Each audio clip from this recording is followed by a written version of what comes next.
คือกันกับผู้ชาวนี่สวรรค์แหละมาหาข่อยมีผู้มาลัดเว้าจังซั่นสิบล็อกข่อยออกบล็อกออกโลดอีตาก้อนบ่เห็นสวรรค์เขตนั่นแม่นแหละเอาเบิ่งได้กว่าอีหล่าเลย แต่มันไกลพอไปแล้ว ตีแล้วมันใกล้โพดสวรรค์ ตดบ่ทัน เจ้าบ่จักข่อยดอก ตดบ่ชาวแม่นบ่ หัวใจข่อยน่ะมันอยู่ในฮู้แต่หน้านี่แหละหัวใจข่อยมันบ่ฮู้ดอกเอาเบิ่งได้กว่า โดย กับหมออันผู้ชายอันอยากให้บล็อกออกผู้ชายนั่นหมอผู้ชายน่ะให้บล็อกออกแต่ข่อยนั่นหมอนั่นมีเมียอยู่มาลิ้นกับผู้ชาวข่อยลิ้นน่ะ บ้านเดียวกันบ่เมียฮะ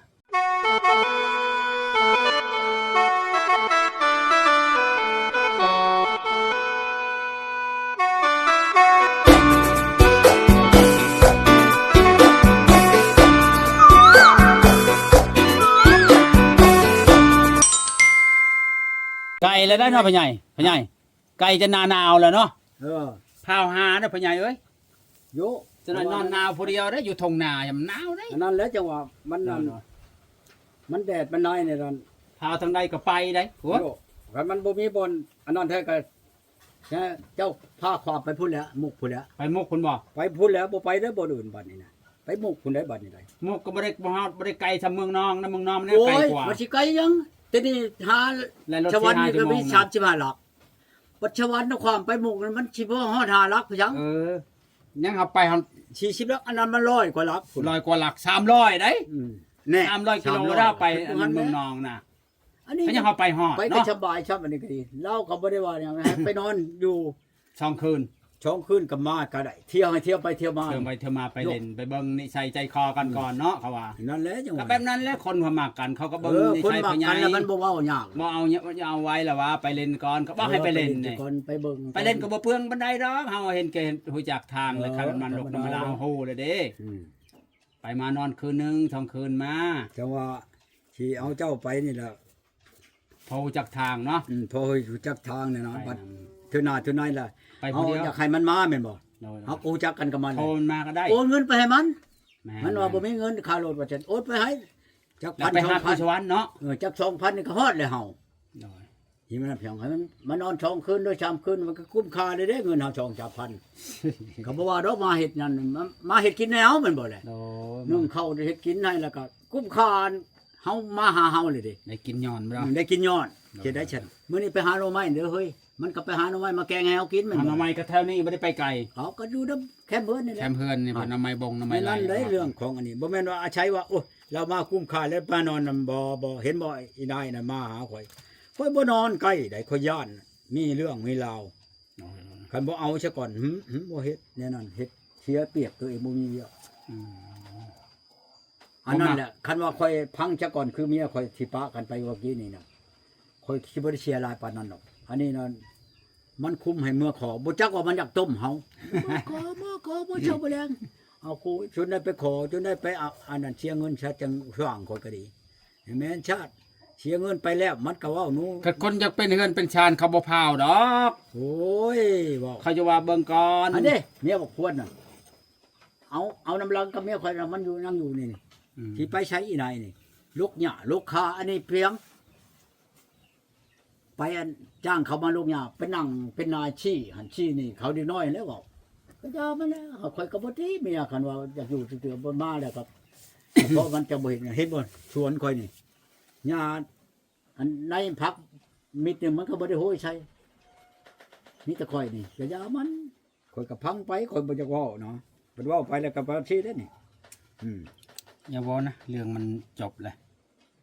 เดี๋ยวมันเกิดไอ้ขี้คันลำไรน้ำเขาอีกนะ เอาว่าพื้นบ่แม่นสิเว้าบ่แม่นประมาทมันเฮาก็พื้นมันบ่เฮ็ด น้อย เห็นได้ฉันคอยน่ะเว้าแล้วเว้าอีกกันโตนบล็อกกันนิดข่อยออมแล้วคันข่อยโทรมาแล้วนี่ยังบ่ติดบ่หยังแล้วมึงโลดข่อยบอกมึงโลดข่อยบ่ฆ่าดอกฆ่านั่นเฮาว่ามึงโลดเฮาจะมีก็พอแล้วคันบอกออกได้คันบ่บอกมาแล้วนี่โทรยังโทรได้อยู่ข่อยก็บ่ว่าหยังเนาะคันโทรบ่ได้นะข่อยเอาโลดแล้วกับข่อยนี่ถ้าพังโลดแล้ว น้อย เขาชื่อว่าข่อยน่ะบ่เป็นบ่มีหยังเนาะอ๋อโอ้ย ชูเฮ็ดชากับอีตาก้อนนี่นั่นอย่าชะเด้อชูเฮ็ดเหล้าแห้งหลาย บ่มีแนวบ่มีแนวเฮ็ดก็อยู่ซื่อๆบ่ เห็นว่าเหล้าบ่ปากว่าเหล้านอนหลับมันบ่แม่นได้ที่บอกคักๆนั่น เห็นอยู่ในชั่วโมงนี่บ่ ข่อยสิเอามาอ่านให้เจ้าอ่านเบิ่งผู้แลอันตำราข่อยอันเรื่องอันนั่นนี่กับพ่นนี่นั่นฮักเจ้าสิอ่านบ่ข่อยสิเอามาให้เจ้าอ่านบ่ให้เจ้าอ่านออกในอากาศนี้ บ่พ่อใหญ่ยัง เดี๋ยวว่าจะอ่านแต่ข่อยสิอ่านให้เจ้าอ่านเบิ่ง บ่ เออ เรื่องผู้ชายผู้สาวเพิ่นแนวบ่สิมอนหั่นแนวมันสิอบอุ่นแนวมันสิได้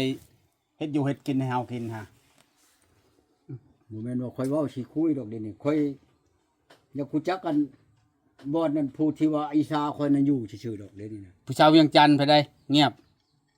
ฮะ เวียงจันทน์นั่นเด้ ชาวเวียงจันทน์ก็เมื่อแล้วเมื่อ แดด ข่อย ล่ะ ให้มันเมื่อชาวอันคำมีนั่นก็ข้า บ่ผู้สาวว่าสิมาว่ามันแดดก็ว่าสิมาเล่นน้ำฮะ ยังสิมาอยู่แล้วมันแดดก็มาแล้วนี่ บ่ จักถึงปานใดแล้วข่อยจังว่าสิโทรให้มันมาในตอนข่อยผูกแขนนี้ แล้วโทรบ่ได้โทรแต่ห้องแล้วว่าแต่คุยมันได้โทรเลยบ่ โทรว่าบ่ชื่นนี่ก็โทรมันโทรมาได้ข่อยบ่ได้โทรไป คือกันกับอันชาวอันอยู่อันปากเชนนั่นแหละโทรมาว่าข่อยยาว่าข่อยยากับเพิ่นว่าเพิ่นก็นั่นน่ะข่อยก็ยาแล้วก็ยาข่อยว่าสิเป็นหยังชาวอันนี้ปากเชนน่ะชาวชันบ่เป็นหยังดอกข่อยก็บ่ให้บ่เครียดดอก อืม ไม่ใช่เลยนี่เพิ่นแล้วนี่นะนี่เด้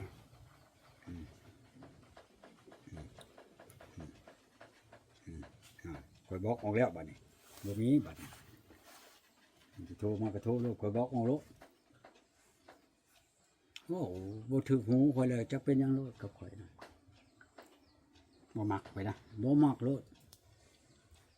คือกันกับผู้ชาวนี่ สวรรค์แหละมาหาข่อยมีผู้มาลัดเว้าจังซั่นสิบอกข่อยออกบอกออกโลดอีตาก้อนบ่เห็นสวรรค์นะเขตนั่นแม่นแหละเอาเบิ่งในก้อยอีหล่าเลย แต่มันไกลพอไปแล้ว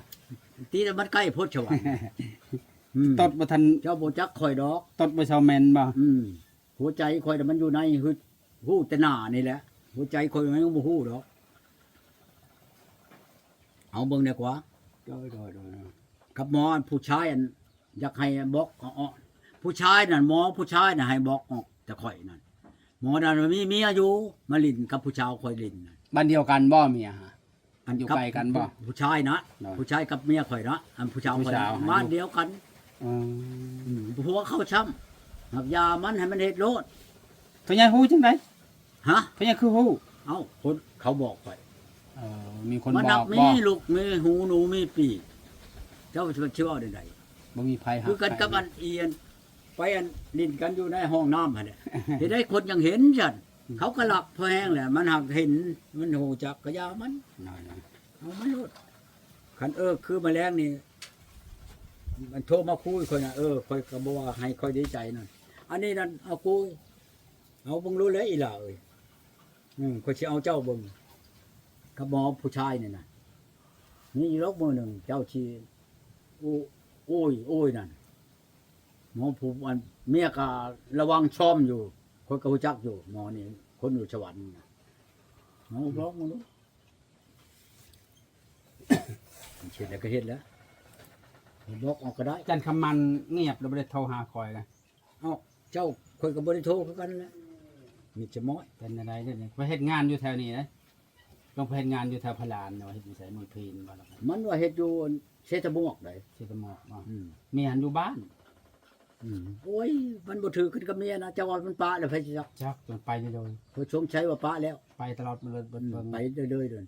บ่แม่นมันปะเมียดอกเมียปะมันเมียไรหนี แม่น สิไปเว้านั่นเพียงคือเบิ่งเด้อมาหาข่อยแม่นบ่ข่อยเอาเข้าให้50โลเนาะเงินอีก500,000นี่มาชงข่อยอยู่นั่นเอาเงินให้500,000กับข้าว50โลเมื่ออันเงินอัน500,000น่ะบ่ฮอดบ้านขายข้าวอีกเช็ดเมียเว้าน่ะบ่เห็นข้าวผมอีกก็คิดเบิ่งหันแหล้วความงูตัวเองน่ะแต่อึดเข้างอกเฮาปัวหลานแม่นบ่ น้อย เช่าบ่ได้เป็นหยังไปเฮ็ดหลายเหตุการณ์เดี๋ยวนี้อยู่เวียงพุ่นตะกี้นั่นฮอดวันศีลระเบิดชัก นี่สิได้ชักพยักเขียนกระถาให้ซื่อๆก็ขึ้นเบิ่งหันแล้วชำได้เลยอีตะกอนนั่นไปเบิ่งอยู่เมืองนอนบ้านนั้นปุงปอแม่นบ่บ้านปอหรือวะ บ้านปอ บ้านปออันน้องอันหลานขมันน่ะ งานยามบ้านปอ เขาเฮ็ดให้น่ะตะกี้ว่าสิไปสุมนาบุญคุณคันบ่เว้าเมียนกาญาดอกค่อยก็ดีอันนี้เว้าคันว่าหลานนี่เช่านี่บ่ได้มื้อได้หยังสิไปชุมนาบุญคุณ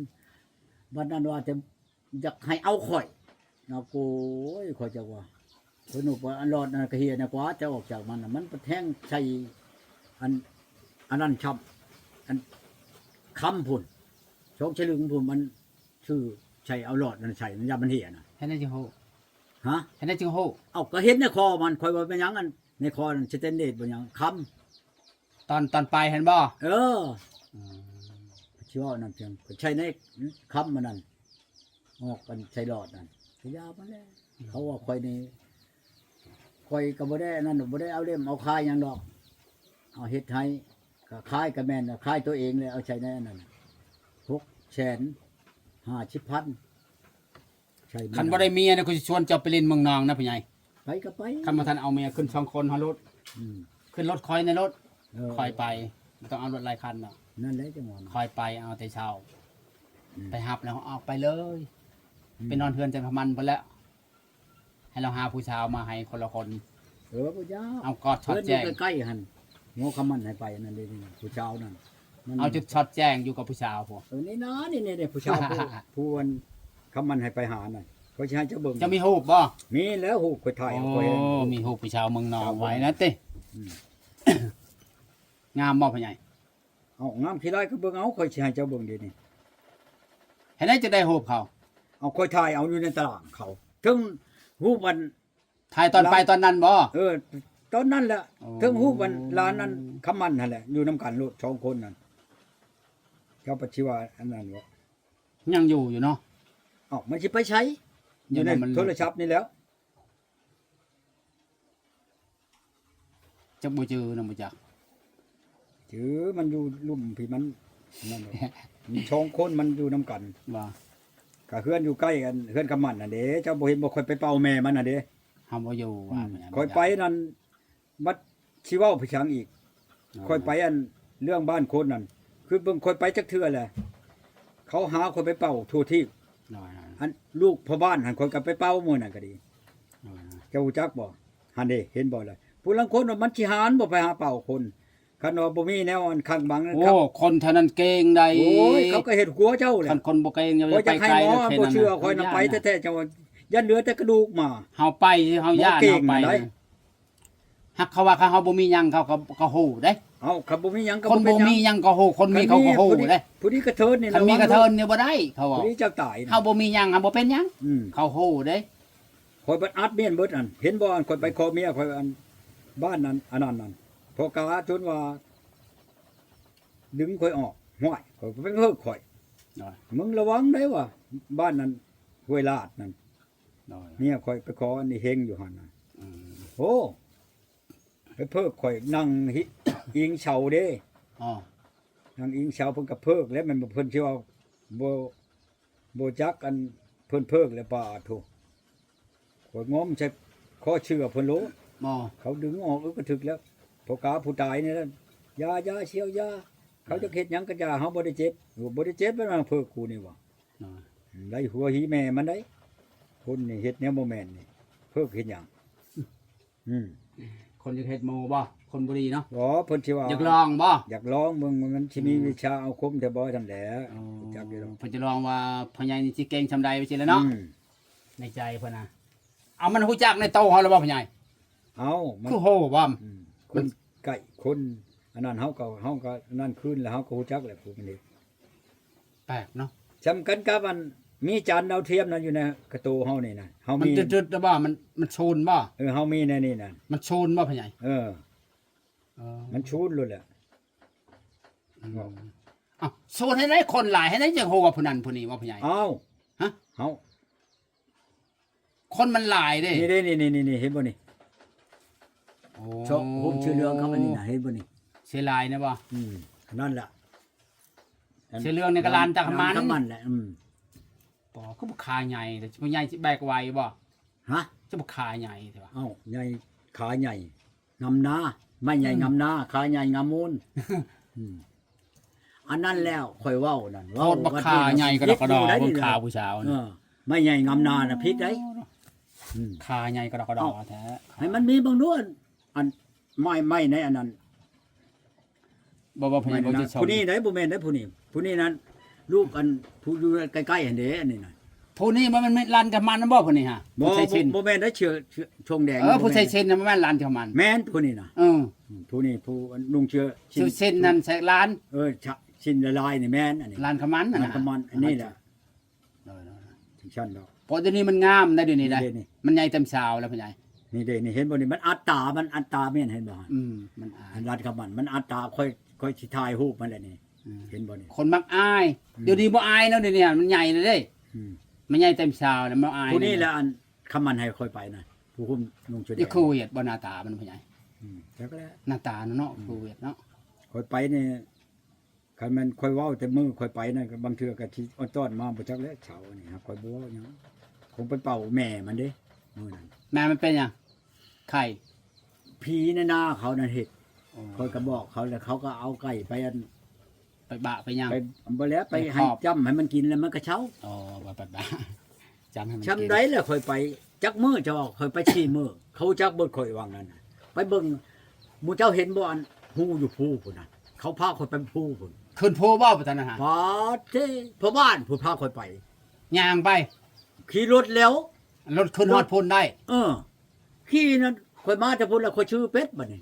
ชื่อเป็ดในเฮือน เอารถขึ้นได้บ่พญายโพนะ เอาก็ได้แล้ว ไปย่างขึ้น บ่ทางนี้แกว่งก้นรถแกว่ง ซ่อนกันบ่ ช้อนแล้วค่อยน่ะช้อนเขาค่อยบ่ได้ขี่รถค่อย จะบ่กอดนั่นปัญญังบ่ยันตก บ่ได้เว้าแล้วค่อยจับมัน มองมันทางหลังเลย ไผเป็นผู้ขับรถฮะ จักหมอหยังมาแล้วค่อยก็ชื่อเป็ดตัวนึงบัดนี้ รถเจ้าว่ารถ บ่ เขา รถเขา โอ้นึกว่าร ชื่อ ถ เป็ดตั เจ้าว นึงบัดนี้ชื่อเป็ดมากินในเฮือนนั่นอัน ก็ว่า600,000นั่นบ่ กินแล้วจังได้ไปเฮือนนั่นอันนั้น สาว บ้านนั่นพุ่น บันอะไร บ้านหยังอยู่ภาค อะไรน้ำ ภาคเชหมอคำมันนี่ไปแล้วแม่นบ่โทรเอาข่อยนี่ข่อย ไปก่อน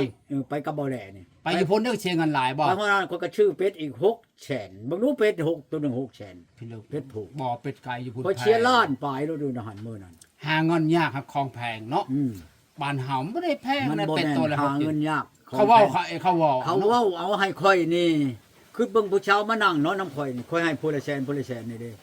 ขัดไปผู้อื่นไปบ่หมอคำมันให้เขาผู้ละแสนเนาะค่าที่นั่งข่อยก็ให้ฉันข่อยก็บ่ว่าไปชี้มือเบิ่งเงิน6ล้านหั่นแหละก็ขึ้นเบิ่งหั่นแหละเรามีบ่มีก็คือกันกับหมอพรไปนำเจ้ามันข่อยให้600,000มันบ่คือเบิ่งหันหมอนั่นเป็นผู้นำพาไปเด้ ให้หกบ่คือว่าละว่าให้หา 600,000 แล้วบอกก็ว่าให้หา เอาให้ลูกมันน่ะได้แสนหนึงลูกมันอยู่บ้านเพียงบ่ได้ไปนำพ่อน่ะ เมืองพีน ไปฮอดแล้วเอาลูกลงไปมันบอกขอนึกว่าพ่อใหญ่เฮาบ่มีเงินเด้ 1,000นึงแสนนึง แสนหนึงเอาให้ลูกมันเอาให้ลูกบรรทาอยู่หั่น โอ้ ก็เป็น6ตัวนั้นแล้วอันนี้แม่นแล้วให้มัน5แสนให้ลูกมันอีกแสนหนึงเป็น6 โนห้ามบ่จัก ได้ใช่ ห้ามไปนำชื่อๆได้แต่นั้นห้ามบ่ได้ฮู้ได้ เบาแลนี่โอ้ยแม่นค่าชิ้นเปลืองมันอยู่น้ำคอยเบิดบ่แลนั่นแหละเบาแลข่อยชวนไปใช้ไปนำข่อยครอบว่าข่อยนั้นเบิ่งได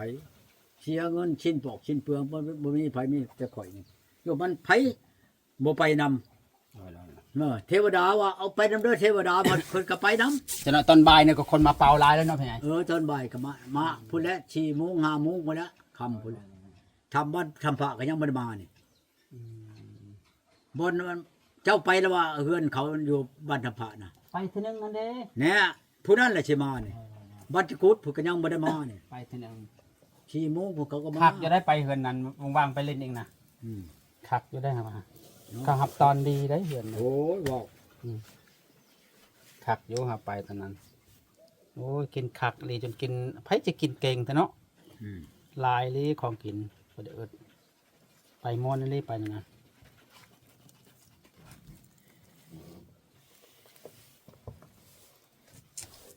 มัดคำสิเว้าเนาะ โอ้ยเบิดแล้ว มัดคำสิเว้าผู้สาวมุกดาหารก็อ่ะเพิ่นยังสิโทรมาบ่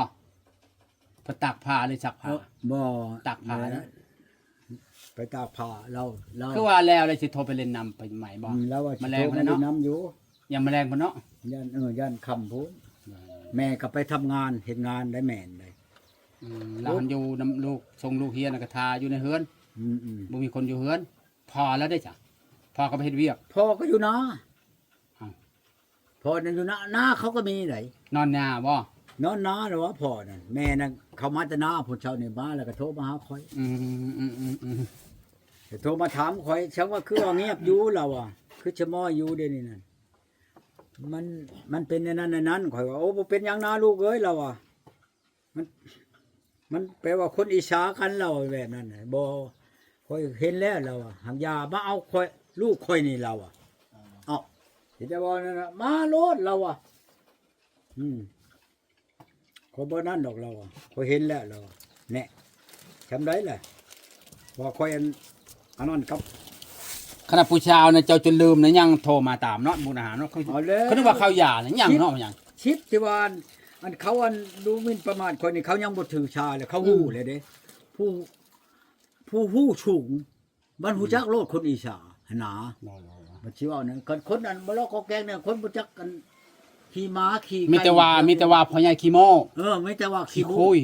เอากู เขาเว้าได้ คอยจังว่านุก ก็ยาเข้าให้เขาเว้าไป ผู้ว่าขี้มูน่ะให้มันเป็นนั่นคืออันผู้ที่ว่าเขาเป็นน่ะมันมานุกข่อยนี่ให้มันเข้าหูหมอคือเขาน่ะมันก็บ่เช่าน่ะขึ้นมันประมาทชินธรรมเรื่องชินธรรมนี่บ่แม่นว่าคนคิดได้ให้หาเห็นได้ก็ หม บ่ ด แม่น หมดเมืองหมดบ้านหมด อืม ตั้งหลายบอลมีบ่บอลเดียวนะ เดี๋ยวนี้เบิดเลยได้ข่อยจะเข้า มัด ข่อยเว้า แล้ว บ่ให้อันเฮ็ดข่อยคืนหลังนี่ บ่จะเห็นนะ บ่ให้แล้วข่อยอยังงี้ข่อย แต่เจ้าว่าลงในคลิป ยั ก็ ง อ ห ย่าง มอ เงียบ นี่คันอยังงี้ต่อไปนี่ข่อยก็สิห้องมาข่อยสิเข้าไปปลุกมันอยู่ใช้หมอนี่เฮาสิห้องมาถามมันนี่นะข่อยสิเอามาฮอดศาลอันนี้เชโนพี่โลดข่อยสิเอาเบิ่งหมอนี่นะเว้ากับข่อย